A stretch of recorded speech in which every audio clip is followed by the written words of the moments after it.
ভাইয়া আমার 10 টাকার ভাত দেন। ওই আবার আজকে হয়েছে 10 টাকার ভাত নিতে, তারা মজাটা বুঝাইতেছি। ওইল তোর 10 টাকার ভাত। ভাইয়া কালকে তো 10 টাকার ভাত বেশি ছিল, তাহলে আজকে এত কম কেন? ওই তোরা যে 10 টাকার ভাত দিছি এটাই বেশি। ঠিক আছে ভাইয়া, তাহলে আমাকে ভাতের সাথে 2টা কাঁচামরিচ আর একটা পেঁয়াজ দেন। আইসে 10 টাকার ভাত নিতে, লগে আবার কাঁচা মরিচ পেঁয়াজও খুঁজে। আচ্ছা 2টা কাঁচা মরিচ দিয়া দেই।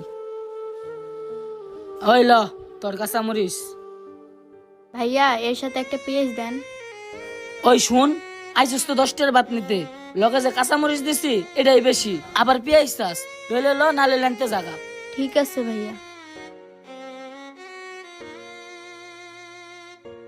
ভাইয়া এই যে লান আপনার ভাতের টাকা।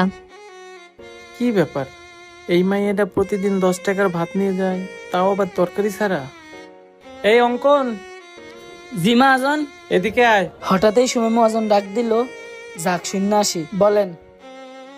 কিরে, ওই মাইয়ারা তুই প্রতিদিন 10 টাকার ভাত দিস? হ মহাজন, ওই মাইয়া প্রতিদিন আয় খালি 10 টাকার ভাত লয়ে যায়, তাও আবার তরকারি ছাড়া। তুই যে প্রতিদিন ওই মাইয়ের কাছে 10 টাকার ভাত বিক্রি করিস, তরকারি কিনবে কেডায়, তোর বাপে? এনে দাঁড়াইছিস কে, যা কাজ কর। শুধু 10 টাকার ভাত বেচলাম বলে মহাজন আজকে আমারে বকলো। কি ব্যাপার, মেয়েটা প্রতিদিন হোটেল থেকে 10 টাকার ভাত নিয়ে যায়, তাও আবার তরকারি ছাড়া? বিষয়টা তোমার জানতে হয়। এই অঙ্কন, এখানে একটু বস তো, আমার বাইরে একটু কাজ আছে। আচ্ছা মহাজন ঠিক আছে, আপনি যান আমি দেখতেছি। কি ব্যাপার, মেয়েটা কই গেল? ওই তো মেয়েটা, যাই দেখি মেয়েটা 10 টাকার ভাত নিয়ে কোথায় যায়।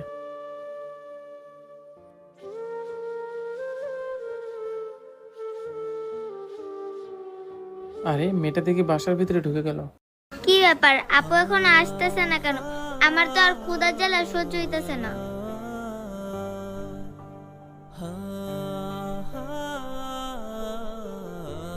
ওই তো আপু আসছে।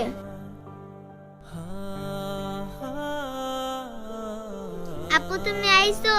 আপু আমার তাড়াতাড়ি খাওয়ান দাও, আমার না অনেক ক্ষুধা লাগছে। আচ্ছা রে বোন, তুই চিন্তা করিস না, এই দেখ তোর জন্য খাবার নিয়ে আসছি। ভাতের সাথে পানি মিশাইয়া কাঁচামরিচ দিয়া ভাতটা ছোট বোনকে খাওয়াই দেই। এই নে বোন খা।